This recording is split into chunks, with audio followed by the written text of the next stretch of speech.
Сәлеметсіз бе, құрметті практикант? Үшінші сабағымызға қош келдіңіз.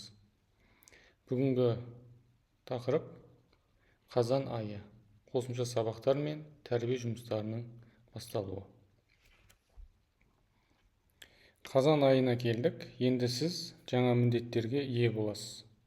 Қазан айында сіз қосымша сабақ өткізе бастайсыз. Аптасына 1 рет, 2 рет, 3 рет тәрбие жұмысына көмектесесіз. Куратормен бірге тәрбие сағаттарын дайындайсыз. Бұл кезеңде сіз бірінші рет оқушылармен мұғалім ретінде жұмыс істеп көресіз. Дайын болсаңыз, бастайық. Қосымша сабақтар. Қосымша сабақ дегеніміз негізгі сабақтан тыс, әдетте кешкі уақытта өткізілетін оқушылардың білімін толықтыруға арналған сабақ. Кейде жеке оқушыға да өтілуі мүмкін. Қосымша сабақты ұйымдастыру ережелері. Қосымша сабаққа ең бірінші дайындық керек. Сабақ жоспарын міндетті түрде жазу керек. Оған арнайы уақыт бөліңіз, материалдар дайындаңыз. Ең бірінші қай топқа, қандай мақсатта сабаққа кірейін деп жатсыз, соны жетекшіңізбен немесе білім жөніндегі директор орынбасарымен ақылдасып аласыз. Екінші, сабақтың барысы. Кіріспесі, бүгін не істейсіз, негізгі бөлімінде қандай тапсырмалар орындайсыз, және қорытынды бала осы сабақтан не үйреніп, не меңгеріп кетті. Сабақтан кейін не істейміз? Сабақтан кейін өтілген сабақ бойынша тәлімгермен немесе оқу ісі меңгерушісімен бірге сабақты қорытындылайсыздар. Қандай қиындықтар болды, оқушылардың белсенділігі қандай болды, тапсырмаларды қаншалықты орындады, соның есебін түзіп хаттамаға жазып аласыз. Қосымша сабақ өтуіңізді тәлімгер немесе басқа да жауапты кісі бағалайтын болады. Тәлімгер немесе куратор сіздің сабағыңызды келіп көреді, бақылайды, тыңдайды.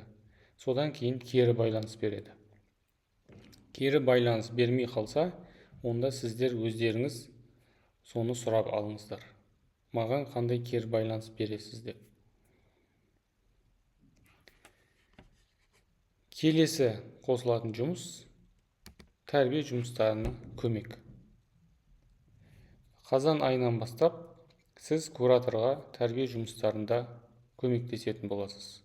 Сіздің міндеттеріңіз материалдар дайындау.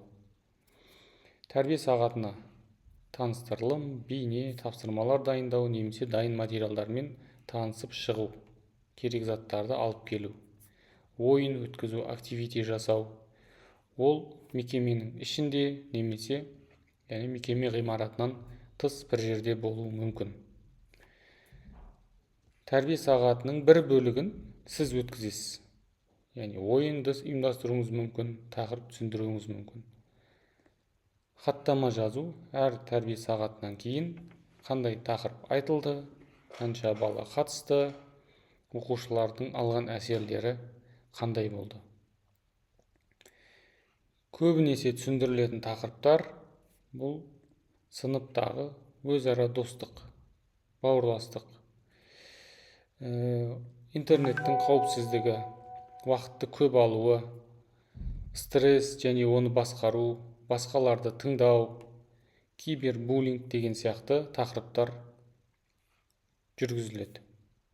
Тәрбие сағатының формуласы, қатып қалған формуласы жоқ. Негізі аз бөлігін теорияға арнап, көп бөлігін әрекетке арнаған дұрыс.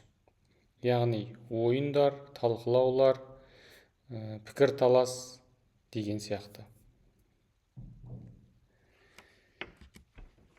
Бүгінгі сабағымызды қорытындылайтын болсақ, қазан айында сіз қыркүйек айындағыдай сабақтарға қатысуды жалғастыра бересіз. Бірақ қатысу сағат саны азаяды. Себебі сізде 2 қосымша жұмыс пайда болды. Біріншісі сабақ өту қосымша сабақтар, және тәрбие жұмыстарына көмекші болу. Сіз әр баланың сабағын және сабақтан тыс жағдайын толық тануға әрекет етесіз. Сонымен қатар сіз өзіңіздің оқу мекемеңіз, яғни жоғары оқу орны мен мекеменің арасындағы тепе-теңдікті ұмытпауыңыз керек. Біреуіне көңіл бөліп, екіншісі ақсап, ертең үлкен бір мәселелердің туындамауына жағдай жасауыңыз керек. Яғни университеттің сабақтарында толық қатысу және мекемеде болу керек уақытта болып, жасау керек тапсырмаларды уақытылы жасап, есебін беріп отыру керек. Осымен бүгінгі сабақ аяқталды. Осы сабақтан кейінгі тесттен сәтті өтулеріңізге тілектеспін.